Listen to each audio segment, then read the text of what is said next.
and welcome to the ultimate popcorn making tutorial. So, this video is made specifically for Zach, whom I have for the Christmas gift, but anyone that is watching this can benefit from the ultimate popcorn recipe. So, to jump right into it, I generally cook with something called a whirly pop. You can get this at Meijer, Walmart, a lot of places for about $20. But you can do this recipe in pretty much any pot that can fit a decent amount of popcorn. So you could use a pot like this, or basically anything, but I do recommend that you put a lid on it because butter and oil will be going everywhere.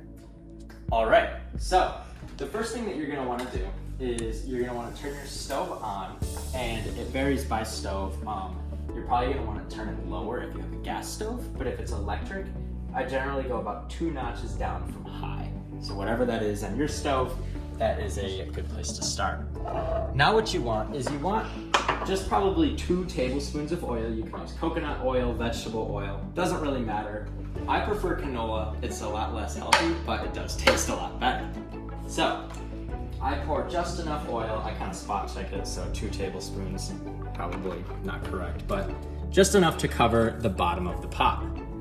Then what you want to do is you want to take 3 popcorn kernels. You could do 2 or 4, but 3 is a helpful number, so you throw 3 in, and you close the lid.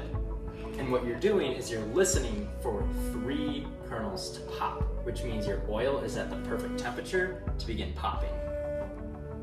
All right, so while we're waiting for the kernels to pop, you want to measure out a 1/2 cup of popcorn kernels. Now, generally when you go to the store, there's going to be yellow kernels and there's going to be white kernels. They do taste slightly different and they pop different, but it doesn't make a huge difference. It's more of a preference thing. I actually prefer white kernels, but that doesn't really matter. Also, you're going to want to get some butter prepared. We're going to cook the popcorn with the butter.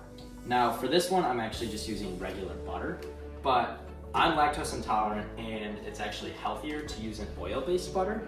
So you can get an avocado oil or an olive oil pressed butter that comes in a stick form. And then what you want to do is you want to measure out about 1.5 tablespoons of butter. So I already have this pre-cut, and I'm just going to set this right on top. So when it's ready to go, I just dump it and let it go. So now we will wait for 3 kernels to pop, and we'll be right back.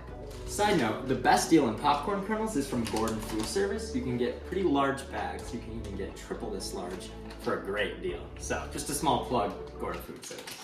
All right, so our 3rd kernel has just popped. So now what we're gonna do is I'm gonna open up the popper, I'm gonna dump the butter and the kernels in. Now, if you have a regular pot, what you can do is grab a pot holder and you can shake it. If you have a whirly pop, you can start turning this. And that just keeps it so as a few things start popping, they don't sit on the bottom of the pot, or on the pot and burn, because then burnt popcorn tastes terrible. So you just want to keep your kernels moving. There's different ways, shaking it, pushing it, moving it. I'm going to sit here and I'm going to twirl it.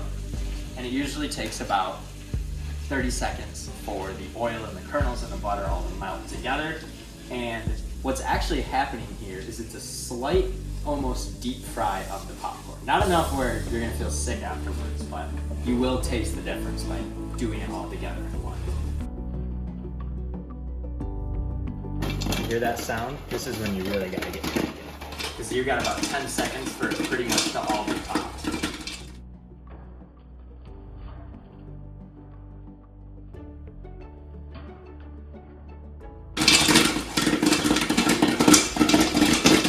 A general rule of thumb is when you don't hear 3 consecutive pops in a row in 1 second span, you're done. So you have to take it off the heat immediately or you're going to burn it.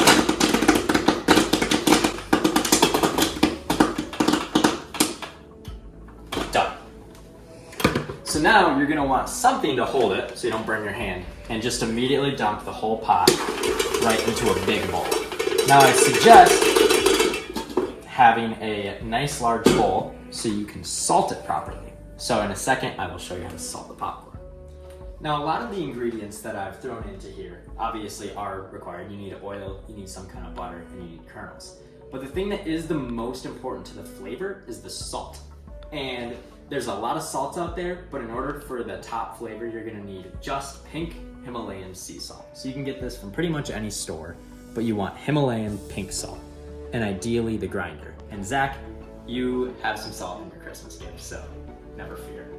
So the best way to do this, and this is an acquired skill, you grind just a little bit of salt, and it's more, your preference how salty it is, and you just kind of toss the bowl. You toss the popcorn kernels in the bowl to get it nicely moved around, and the oil and the butter will help the salt to stick. So I like a little saltier popcorn, so I definitely put plenty on, and you shake it up, and then you just kind of, you taste test it. If it needs more salt, put more on, but after that, you're done. You don't need any other fancy ingredients, just salt, butter, oil. Bon appetit.